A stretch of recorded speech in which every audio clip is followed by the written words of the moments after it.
Hello,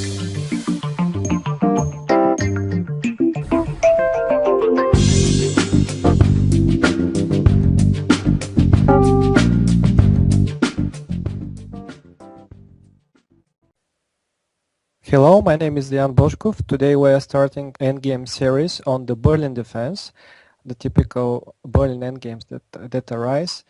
We will discover which of them are favorable for the black side and which are favorable for the white side.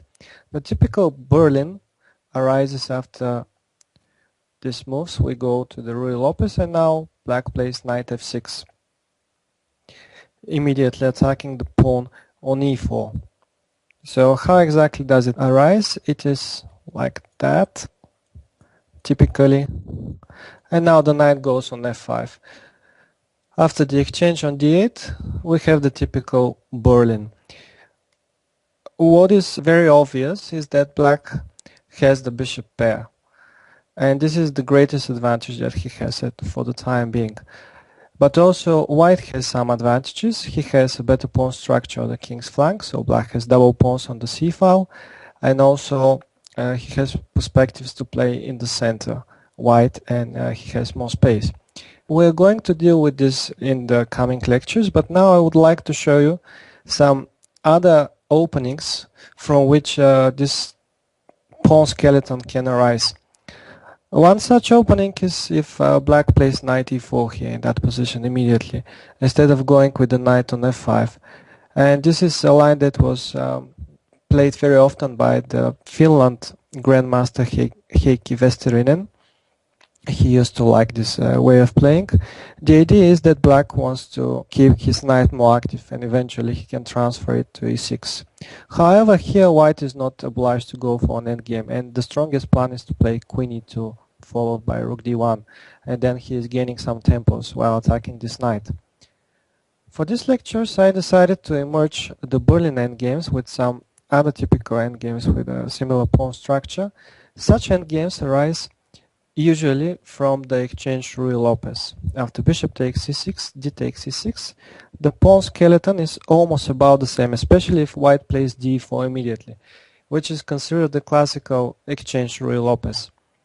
After e takes d4, queen takes d4, queen takes d4, knight takes d4, we have this typical endgame that we were talking about. The only difference is that the pawn is on e4 rather than on e5. There are also other ways in achieving this position. Let's say that white takes here with the knight, and after c5 he goes back on e2, then the queens are exchanged. Typical pawn skeleton way we have. Other ways to achieve that position is if white simply develops the pieces, let's say knight c3, and after a move like f6, d4.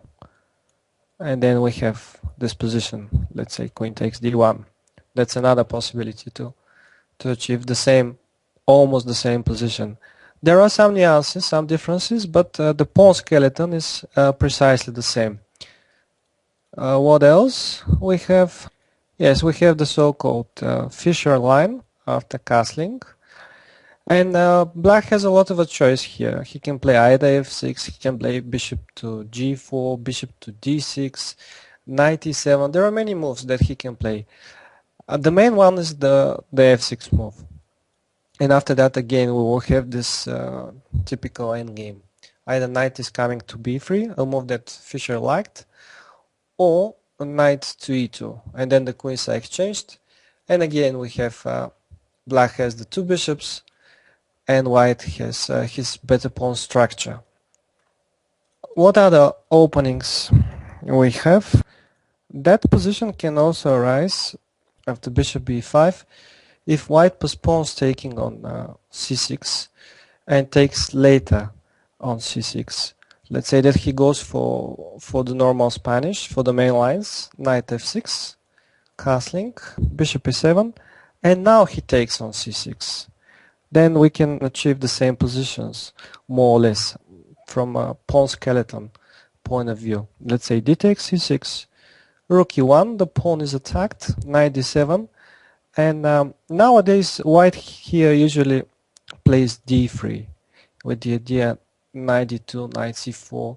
Then somewhere in the future he would like to play f4 and to have play on the f file, eventually transfer knight on f5, and this is the way that they like to play nowadays. But before that, they were also trying the move d4. Not that this is not seen nowadays, but it's considered less precise or giving less chance for advantage. After e takes d4, queen takes d4, short castling, bishop to f4, knight c5, white just exchanges the queens, and sorry, black has to take with the bishop as the pawn on c7 was hanging. And after knight c3 we have pretty much the same position.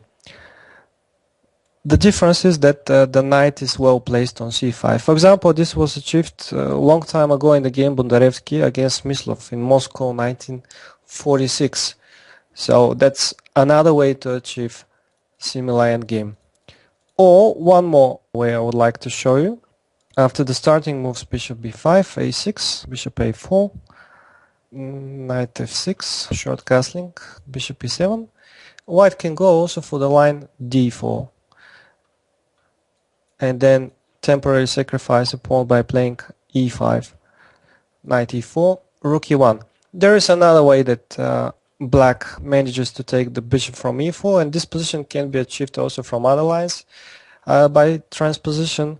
After knight c5, bishop takes c6, d takes c6, we have something similar. Somewhere in the future, most probably white is going to exchange the queens. Actually, he could have done it immediately with queen takes d4, but I would like to show you another game.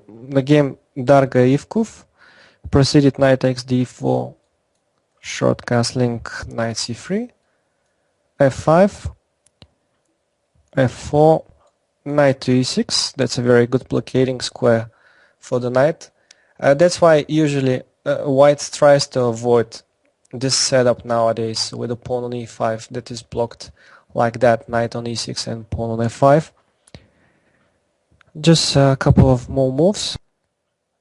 Knight f3, bishop b4, just to go into the endgame. Bishop b3, he took on c3, b takes c3, c5, queen d3, queen e7, rook d1, h6, h3, so some preparatory moves, b6, finally black would like to develop the bishop on the long diagonal, king f2, defending the knight on f3, getting ready to face this development with the move queen d7. So again we have more or less the same endgame. This was the game Darga against Ivkov, Hastings 1955-1956. And last, one more line. Similar positions can be achieved also from the Italian game. Bishop c4. If now white plays the line with d4, e5. Okay, black here usually plays knight g4, but there is also a line starting with knight e4. And after bishop d5, at some moment white can take on c6. We will have more or less the same position after d takes c6. The only difference is that now the bishop has come from c4 to d5 and taken on c6 rather than bishop b5 and bishop takes c6 immediately. So you can see for yourselves how many openings like that we have, and why this endgame is important, especially for those players who play e5 all their lives. I'm an e5 player myself, and naturally that endgame arises in my games. Like we said though, there are some slight differences. For example, if we compare these endgames arising from the exchange Ruy Lopez, we see that the pawn is still on e4. This is both advantage and disadvantage for white. He doesn't have so much space like in the Berlin defense when the pawn is on e5, but on the other hand the pawn on e4 is controlling very important squares. One is the d5 square and another is the f5 square. So eventually white has an additional option to play on white squared blockade by pushing the pawns like f3, g4, eventually that pawn to h5. And he can also try to use the f5 square for the knight. That knight can also go there, or the other one sometimes. For example, in the line with knight c3, f6, d4, exchanges, knight e2, queen takes d1, knight takes d1. White is generally trying to come with that knight, either on f5 or on d5. And in most of the lines he is usually trying to make use of these two squares, as it is very unfavorable for black to play c6. Then the whole complex of squares will be weakened on both the queen's flank, the d6 square in the center, and the squares around the king. Usually black is castling on the queen's side. And yeah, white is trying to make use of these squares. While if we compare it to the Berlin defense, let's make a Berlin position.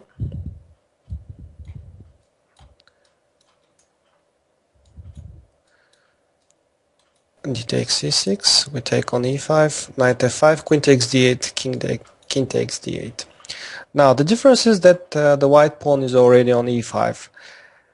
This is again both good for black, but also it can be bad for white. Sorry, it's also favorable for him in some way, but also it gives some squares. For example, what do I mean? The pawn on e5 is seemingly active, and many of the white's active ideas are connected with the breakthrough e5 to e6, even sacrificing that pawn. Eventually, white can also start advancing his pawns on the king's flank with g4, f4, f5, and trying to make this great pawn chain. So it seems like it will be easier for white to advance those pawns and eventually to make use of his pawn superiority on the king's flank. However, on the other hand, there's also a drawback of the pawn being on e5. First of all, these squares are quite good for the black pieces, especially for the light square bishop.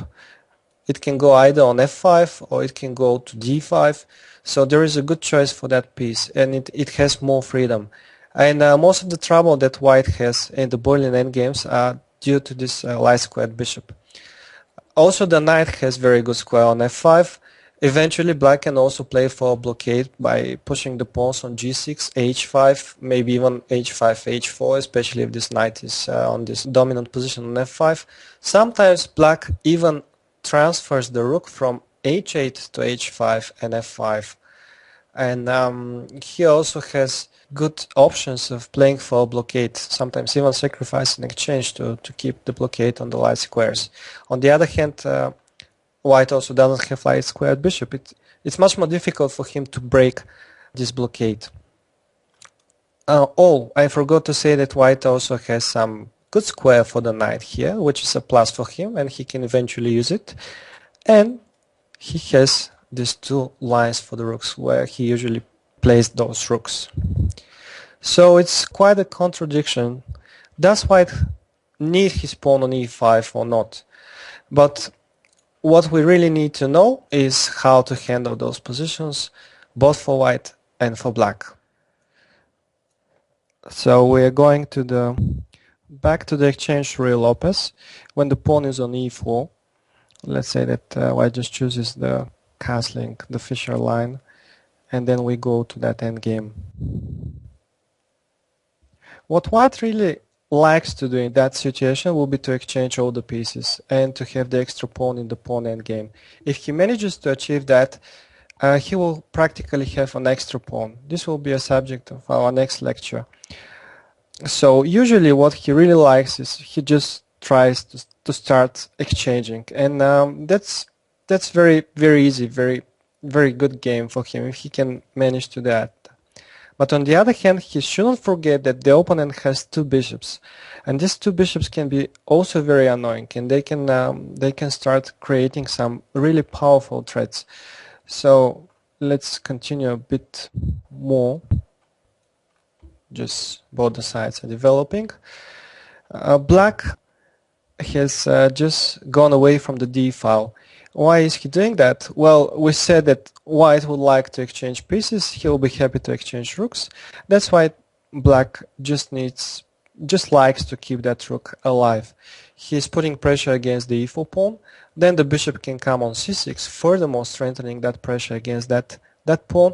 And eventually, black would like also to play f5, so giving more options for the bishop, opening his pieces and opening space for the bishops themselves. So here it is how the game might proceed. Rook is coming to d1. So white made use of the open file eventually, and he is in fact protecting the pawn on e4, so black doesn't really have a time to take it. This will be a huge blunder, he will be just made it. But okay, black can also prepare this. He can play b6, protecting the pawn, and next he will develop the pieces. Knight e7, eventually trying to play f5. Well, white can continue with f3, and then he had just defended the pawn, and he might continue with his play on the king's flank, g4, h4, h5, eventually knight to f5, or that knight to d5, or knight f4 and knight d5. So both of the sides have achieved something out of the opening. Black still has to prove that his bishops are an asset, because if we see this bishop on f8 for the time being, it seems very cramped, but somewhere in the future he can hope to use it, and he has more potential than his pieces are showing right now. One more time about the Berlin. Castling and then going to this position. Here the game will be pretty much similar in some way. Black will try to secure his king and make use of the bishops. Eventually he would like also to play out the queen's flank, so he would like to advance the pawns and somehow to try to exchange one of those pawns. The best will be if he can exchange the c pawn for b1 once that white plays b3, and after that he will not only make his pawn structure better, he will get rid of the double pawn, but in the process he will also have asymmetry for the bishops, and that will be just great for him. And white's chances, like we said, are again usually connected with the play on the king's flank and in the center, trying not to give black to get too active with the bishops.